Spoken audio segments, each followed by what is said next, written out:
ಇವತ್ತು veg fried rice ಮಾಡೋಣ. ಬೇಕಾಗಿರೋ ಪದಾರ್ಥ ಮೆಣಸು ಮತ್ತು ಒಂದು 10 ಬೀನ್ಸ್ ತೊಗೊಂಡಿದ್ದೀನಿ,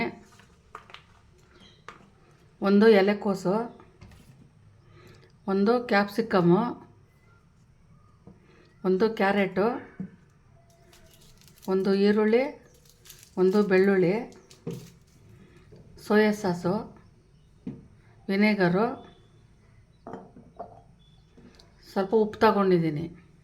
ಎಲ್ಲ ಕಟ್ ಮಾಡ್ಕೊಳ್ಳೋಣ ಇವಾಗ. ನೋಡಿ ತರಕಾರಿ ಎಲ್ಲ ಕಟ್ ಮಾಡ್ಕೊಂಡಿದ್ದೀನಿ. ಕ್ಯಾರೆಟ್ ನೋಡಿ ಇಷ್ಟು ಉದ್ದುದ್ದಕ್ಕೆ ಸಣ್ಣ ಸಣ್ಣ ಕಟ್ ಮಾಡಿದ್ದೀನಿ. ಬೀನ್ಸು ನೋಡಿ ಈ ಥರ ಕಟ್ ಮಾಡಿದ್ದೀನಿ ಉದ್ದುದ್ದಕ್ಕೆ. ಕ್ಯಾಬ್ರೇಜು ಸಣ್ಣಕ್ಕೆ ಕಟ್ ಮಾಡ್ಕೊಂಡಿದ್ದೀನಿ. ಕ್ಯಾಪ್ಸಿಕಮ್ಮು ಅಷ್ಟೇ ಸಣ್ಣಕ್ಕೆ ಉದ್ದುದ್ದಕ್ಕೆ ಕಟ್ ಮಾಡಿದ್ದೀನಿ. ಈರುಳ್ಳಿನೂ ಹೀಗೆ ಉದ್ದುದ್ದಕ್ಕೆ ಕಟ್ ಮಾಡಿದ್ದೀನಿ ನೋಡಿ ಸ್ಲೈಸ್ಲಾಗಿ. ಬೆಳ್ಳುಳ್ಳಿ ಸಣ್ಣ ಸಣ್ಣಕ್ಕೆ ಕಟ್ ಮಾಡಿದ್ದೀನಿ. ಮೆಣಸು ಕುಟ್ಟಿ ಪುಡಿ ಮಾಡಿ ಇಟ್ಕೊಂಡಿದ್ದೀನಿ. ಇದು ಈಗ ಒಗ್ಗರಣೆಗೆ ಹಾಕ್ಕೊಳ್ಳೋಣ. 3 ಸ್ಪೂನ್ ಎಣ್ಣೆ ಹಾಕ್ಕೊಳ್ಳೋಣ.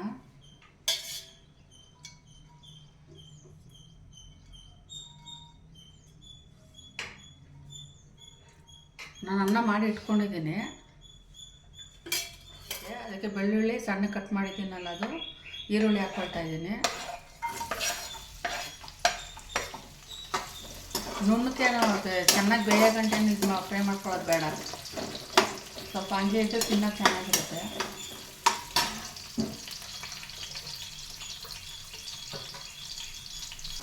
ನೋಡಿ ಸ್ವಲ್ಪ ಬೆಂದಿದೆ ಇದು. ಇವಾಗ ಬೀನ್ಸ್ ಹಾಕ್ಕೊಳ್ತಾ ಇದ್ದೀನಿ.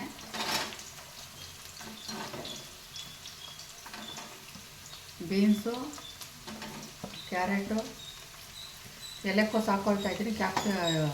ಕ್ಯಾಪ್ಸಿಕಮ್ ಲಾಸ್ಟಲ್ಲಿ ಹಾಕ್ಕೊಳ್ತೀನಿ, ಅದು ಬೇಗ ಬೆಂದೋಗುತ್ತೆ. ಇದು ಸ್ವಲ್ಪ ಬೇಯಲಿ. ಇದು ಜಾಸ್ತಿ ಏನು ಬೇಯಿಸೋದು ಬೇಡ, ಇದು ಸ್ವಲ್ಪ ತಿನ್ನೋಕೆ ಹಂಗಿದ್ರೆ ಚೆನ್ನಾಗಿರುತ್ತೆ.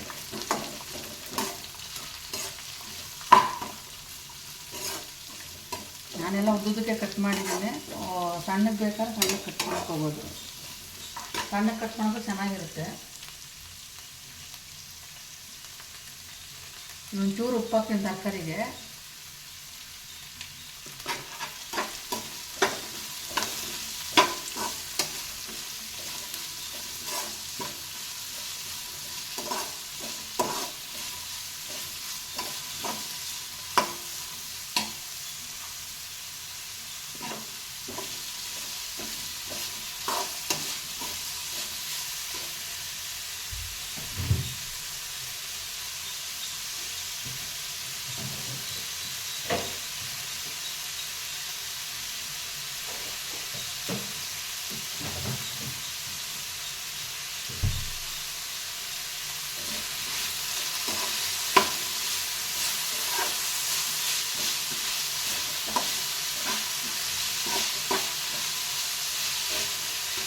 ಅನ್ನ ಒಂದು ರೆಡಿ ಮಾಡಿಕೊಂಡು 10 ನಿಮಿಷಕ್ಕೆ ಆಗೋಗುತ್ತೆ. ಇದು ಬೇಗ ಆಗುತ್ತೆ.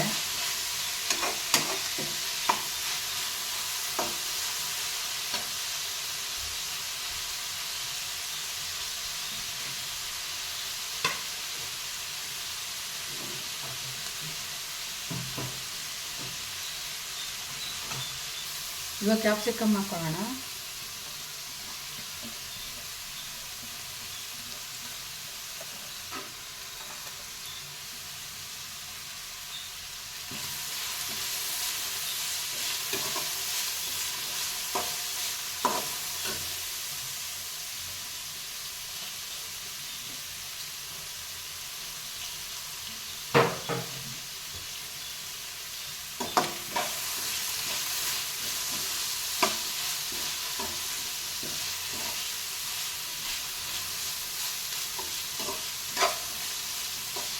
ಈ ಥರ ಮಾಡ್ಕೊಂಡು ಸಿಂಪಲ್ಲಾಗಿರುತ್ತೆ, ಬೇಗನೂ ಆಗುತ್ತೆ. ಈ ಥರ ಮಾಡ್ಕೊಳ್ಳಿ.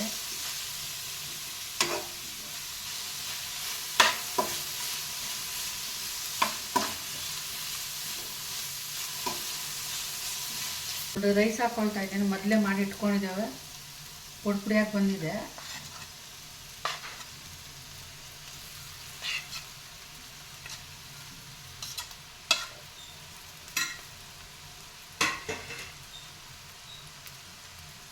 ಇವಾಗ ಕಾಳು ಮೆಣಸು ಕೊಟ್ಟು ಇಟ್ಕೊಂಡಿದ್ದನ್ನು ಅದು ಹಾಕ್ತಾಯಿದ್ದೀನಿ.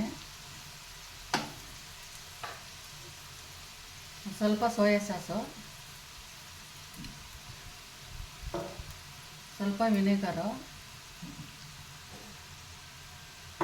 ಎಲ್ಲ ಮಿಕ್ಸ್ ಮಾಡ್ಕೊಳ್ಳೋಣ.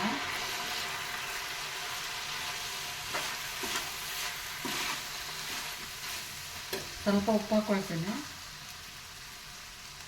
ರುಚಿಗೆ ತಕ್ಕಷ್ಟು ಹಾಕ್ಕೊಳ್ಳೋಣ, ಎಷ್ಟು ಬೇಕಷ್ಟು. ಈಗೆಲ್ಲ ಮಿಕ್ಸ್ ಮಾಡೋಣ.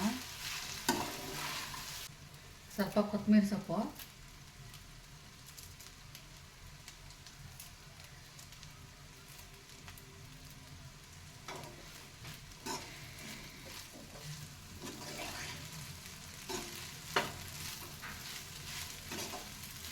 ನೋಡು ರೆಡಿಯಾಗಿದೆ ಫ್ರೈಡ್ ರೈಸ್ ಇದು.